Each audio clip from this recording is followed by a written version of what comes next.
étaient réunis ce 12 juillet 1884 à la factory de Belltown pour la signature du traité germano-douala.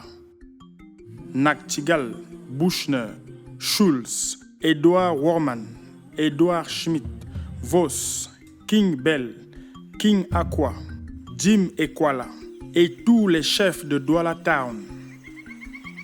Je n'ai qu'une seule parole. Ma seule exigence, c'est de signer comme King Dido. C'est tout. Là, vous allez changer complètement l'ancien ordre social. Qu'est-ce que tu croyais qu'on allait faire ici? Equala est toujours le sous-chef de King Aqua. Là, tu vas faire de lui son égal. Nous, sous-signés, les rois et chefs indépendants du pays appelé Cameroun, situé sur le fleuve Cameroon River, entre les rivières Bimbia au nord et Kwakwa au sud, et jusqu'à 4 degrés sud de latitude nord, avons, au cours d'une assemblée tenue aujourd'hui dans la factory allemande sur le rivage du roi Aqua, décidé volontairement ce qui suit. Mes amis, vous savez tous très bien que nous devons trouver un accord avant l'arrivée des officiels. Eh bien, c'est pour bientôt. Alors j'espère que vous, mes meilleurs amis, vous n'allez pas me décevoir. Et comment? Vous savez que je dois me contenter, dans tous les cas, du même montant que Bell, bien que je doive le partager avec beaucoup plus de monde que lui. Hé, grand frère, parce que tu allais partager quoi avec qui? Puisque tu vas partir pour doter d'autres nouvelles femmes. Nous abandonnons entièrement en ce jour nos droits de souveraineté, la législation et l'administration de ce pays nôtre à M. Edward Schmidt, agissant au nom de la firme C. Worman, et à M. Johannes Voth, agissant au nom de Jensen et Tomalen, tous à Hambourg, et commerçant depuis de nombreuses années sur ce fleuve. La législation et l'administration de ce pays avec les restrictions suivantes. Nous sommes les rois et les chefs de Cameroon Rivers, Tilani Kadifapa. Sous réserve des droits de tierces. 2. Sous réserve que tous les traités d'amitié et de commerce faits auparavant avec d'autres gouvernements étrangers gardent toute leur vigueur. Qu'en est-il du Dash? 3. Que les terrains cultivés actuellement par nous à présent, ainsi que les emplacements où sont bâtis nos villages, demeurent la propriété de leurs propriétaires actuels et de leurs descendants. 4. Que le koumi soit payé annuellement aux rois et chefs, comme il a été par le passé. 5. Que durant le premier temps de l'installation d'une administration ici, nos coutumes du pays seront respectées. Signataires: King Equala, King Aqua, King Bell.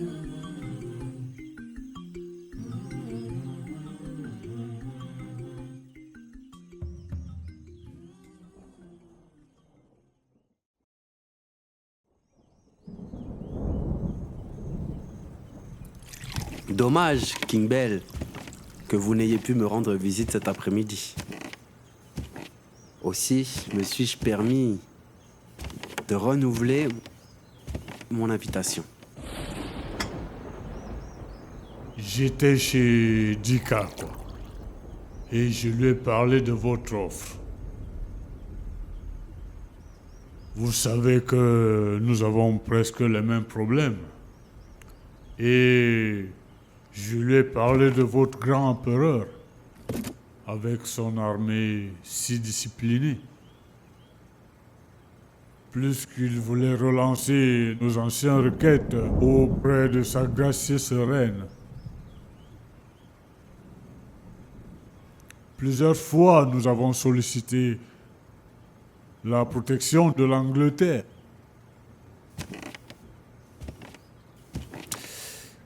Mon cher roi,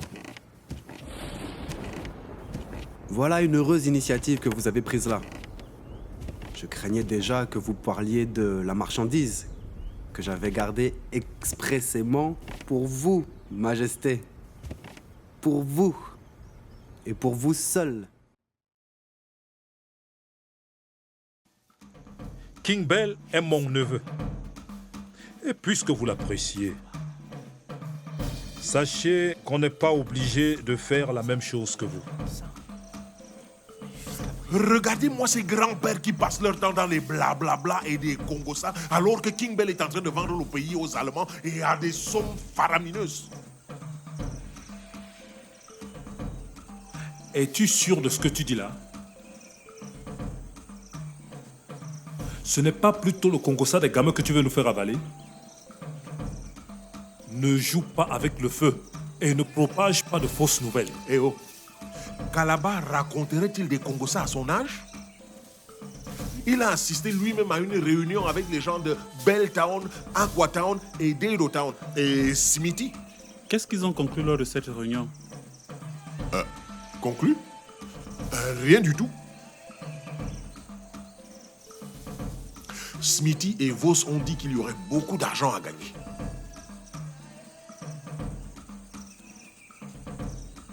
Seulement quand Dika Aqua et King Bell ont voulu savoir combien, Smithy a commencé à tourner autour du pot sans rien dire de concret, seulement à vanter l'armée prussienne. L'armée quoi? L'armée prussienne, si j'ai bien compris, c'est des militaires d'une certaine tribu allemande. Ah tiens, Smithy m'avait dit qu'il y a beaucoup de tribus en Allemagne. Et cette armée, qu'est-ce qu'elle a de particulier? Semble-t-il, beaucoup de gros canons et des soldats tellement disciplinés qu'ils exécutent tout ce qu'on leur demande. Eh bien, si tel est le cas, on pourra au moins espérer que King Bell n'aura jamais le moyen de les commander. J'en doute fort. Les Blancs ne pourront jamais donner un tel instrument aux indigènes. Tu fais comme si tu ne connaissais pas les Blancs. Et en ce moment, Ndumbe Lobe et Smithy sont comme des frères jumeaux. Toujours ensemble, quand il faut préparer un mauvais coup à quelqu'un. Ah non! Je ne ferai pas laisser un si grand filon entre les mains de Dicampondo. Et j'ai fait signer tous les chefs et tous les sous-chefs. Mais vous avez bien fait. Jamais je n'aurais osé m'adresser à une autorité qui vous est en quelque sorte subordonnée, mon très cher roi. Mais vous dites que Dika Aqua veut relancer la reine d'Angleterre? Oui, vous savez, heureux qu'il est, il croit pouvoir s'en sortir avec une protection un peu plus lourde qui lui donnerait un peu plus de poids. Pour les autres chefs, ne vous en faites pas. Ils signeront le traité. Je vous fais entièrement confiance, Majesté. Mais la question de Hickory Town reste. Ce n'est pas un problème. Je suis roi de leur prison. Et il me doit obéissance. Je signerai le traité au nom de Hickory Town. Il semble que Smithy attend le représentant de l'empereur pour très bientôt. Et vous, qu'est-ce que vous allez faire dans cette affaire-là? Là, tu me demandes beaucoup. Il semble que cela crée beaucoup de problèmes dans la famille. Smithy exige que tous les chefs signent. Donc, toi, tu vas signer avec les autres? Qui, moi? Oui, toi. Tu veux que ce soit qui d'autre? Je ne vois aucun intérêt. Et si Kalaba t'y oblige? Est-ce que lui-même est d'abord convaincu? Hein? Maintenant, tu réponds à mes questions par des questions. Hé, Lord Prison, ce n'est pas toi qui m'as dit de ne pas me mêler de votre pourriture politique. Et maintenant, tu me demandes de prendre les initiatives qui dépassent de loin ce que je comprends. Vous voulez finalement que je fasse quoi? Eh bien, toi, on te connaît assez, comme quelqu'un qui n'obéit à personne. Mais qu'est-ce que j'ai encore fait de mal? Excepté peut-être au vieux Calabar, et encore. Et tu vas maintenant accepter qu'on appelle les imbéciles, qui vont te faire marcher avec leur armée. Comment disais-tu? Prussienne. Voilà, c'est ça, prussienne.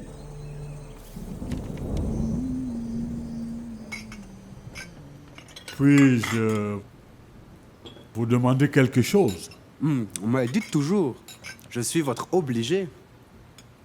Je suppose que vous avez quelques clients indélicats et corditants. Et je voudrais qu'on crée un scandale pour que ces gens me laissent un peu tranquille. Les gens de Hickory Town. C'est un peu difficile. Ils prétendent que le trust ne leur convient pas. Mais je vais voir ce que je peux faire. Je verrai mon agent comptable. Oh non, ça c'est bien du Lord Prison. Il les a endoctrinés afin qu'ils ne fassent que la vente chez les Anglais. Laisse tomber la main. Tu es le garçon le plus obéissant et le plus sage dans cet extuaire. Jusqu'à refuser la femme que Calabar t'a dotée. Ça vous regarde à quoi? Moi, je suis chrétien et ne tiens pas à m'encombrer d'un tas de femmes qui ne m'intéressent pas.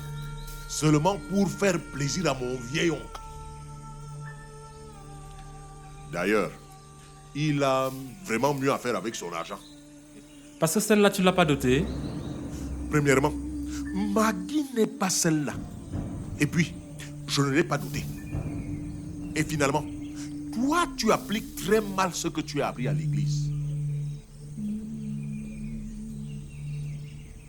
Tu es un drôle d'espèce d'ancienne d'église avec de nombreuses cinquantaines de femmes à ton âge. Bon.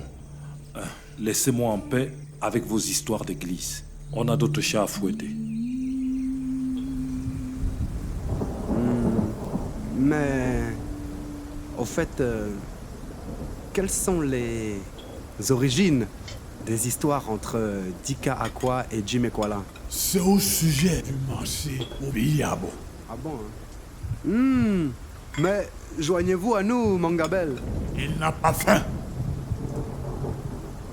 Père a raison.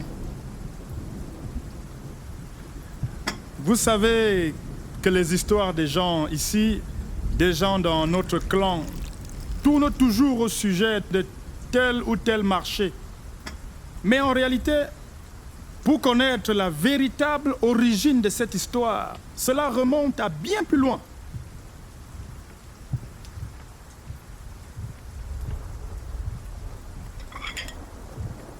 Et le vrai problème dans tout ça, c'est quoi? C'est que Jim Ekwala ne témoigne pas assez de gratitude à Dick Ampondo du fait qu'il a fait chef de son clan à un très jeune âge. Ça mérite de la gratitude. Je veux dire, c'est Dika Akwa qui a fait de lui le chef de Dido? Non, vous n'y êtes pas. Il allait tôt ou tard devenir chef de Dido, mais pas à cet âge. Ces histoires viennent de bien plus loin. Voilà une histoire qui semble très intéressante. Laissez-le continuer. En fait, Jim Ekwala n'a jamais pu digérer. C'est le fait qu'on l'ait obligé à assister à l'exécution de son père, Charlie Dido. Comment? On a exécuté son père? Il était condamné pour quoi? Par qui? Là est la question. Il a été condamné par le Ngondo. Le Ngondo, c'est qui? C'est notre tribunal populaire. Oui, non, je veux dire... Il était condamné pour quoi? C'était un criminel? Lui, non. Le problème, c'est qu'il prenait trop au sérieux son rôle de chef de tribu. Quand Père et King Aqua avaient demandé, comment vous dites, l'extradition du neveu de Charlie Dido, lui était un vrai fou dangereux. Il avait incendié une maison avec toute une famille réunie à l'intérieur. C'était pour une histoire de vengeance sur une autre histoire. Bref, Charlie Dido a protégé son neveu. Voilà son grand crime. Quelle histoire? Et on a tout fait. On ne pouvait plus retenir la foule en furie, hein? Je suis sûr qu'on a vraiment tout fait. C'est cela que j'ai appris quand j'étais à Bristol. Donc cette histoire est assez ancienne, si l'on considère l'âge de Jim Equala. Il n'est plus tout à fait jeune. N'est-ce pas, Père? Il y a des gens très rancuniers par ici.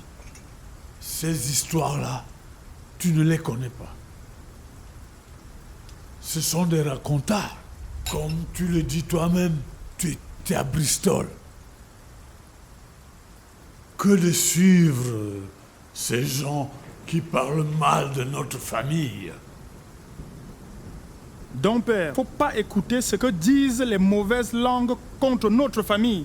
Tu le sais très bien qu'on puisse mourir rien qu'à cause de la mauvaise langue. Écoutez, King Bell, dans un sens, votre fils n'a pas tout à fait tort.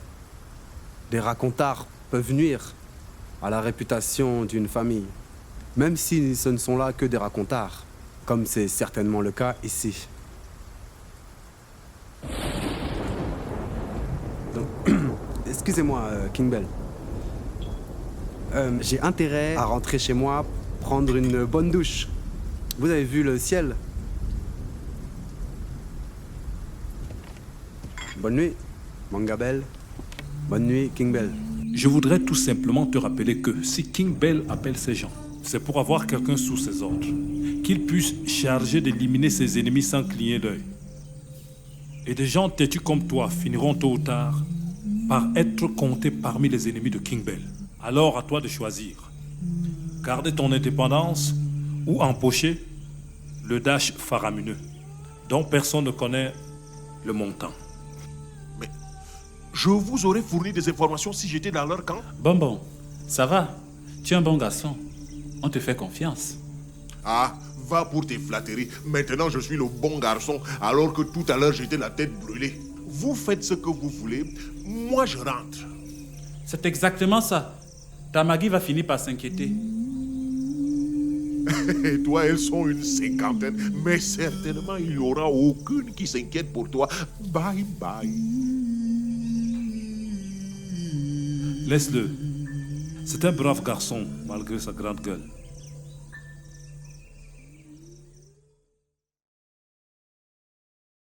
Ce n'est pas sérieux. Tu ne devais pas parler des histoires qui concernent la famille devant Simiti. Une affaire passée par Longondo. Tu trouves que ça reste encore une affaire de famille? Pas devant Simiti. Ah oui. Ton grand ami Smithy. Je crois que tu devrais vraiment éviter d'être complètement dépendant de ce petit hypocrite. Tu penses que tes problèmes avec Locke Priso au sujet des barrages à Bonendale, dont on parle très souvent au Court of Equity, tes palabres avec London et Anjo que tu as dressées pour créer des problèmes à Ikorita, tu penses qu'il n'est pas au courant?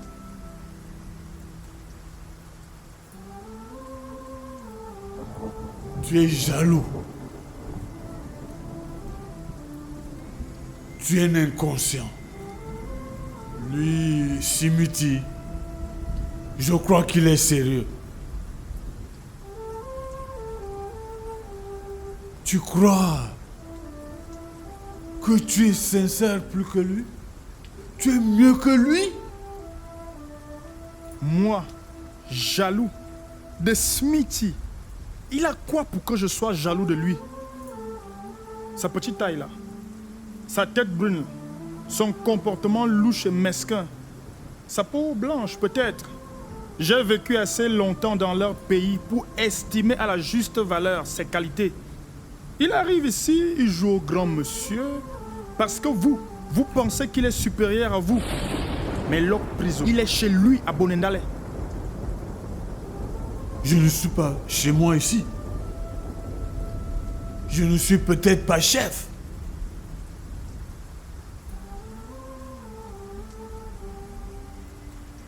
Je suis déçu d'avoir engendré un fils qui ne connaît pas ce qui est bien pour lui. C'est ça, père. N'oublie pas que tu as une très grande famille. Réfléchis très bien avant de te lancer dans une autre palabre avec ton oncle Lok Priso. Ton poison, ton indiscrétion, sont indignes de toi. Tu te comportes comme un bâtard. Tu n'as pas droit d'avoir une part d'héritage dans notre clan. Tu es un bâtard. Hors de ma vue.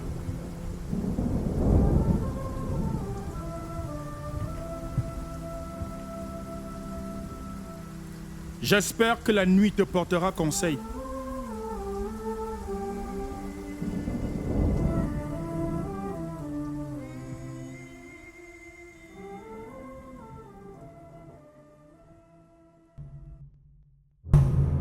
Chakinumbe, viens ici.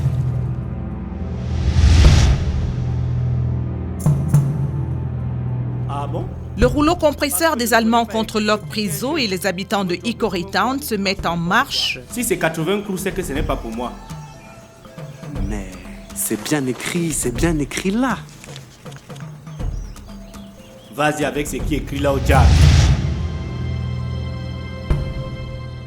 Ils se servent de la dette et de la dévaluation. Toi qui comprends toutes ces choses-là, as-tu réfléchi à tout cela? Il faut monter la pression contre les habitants de Hickory Town, une pression qui atteint Lok Priso qui doit désormais organiser sa défense. L'Europe connaît des problèmes. Et vous venez baisser le prix de l'huile chez nous les nègres. Ça, c'est la meilleure.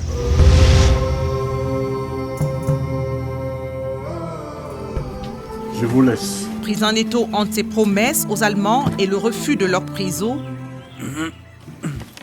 Il faut trouver une solution définitive pour Hickory Town. Je suis d'accord avec vous, mon roi. Il faut briser ce prétentieux de Lok Priso. King Bell met en place un plan diabolique qui arrange les Allemands. Juste 2 minutes pour lui apporter ce petit présent. Si votre père refuse de vous voir, cela ne veut pas dire qu'il ne veut voir personne. Mêlez-vous de ce qui vous concerne.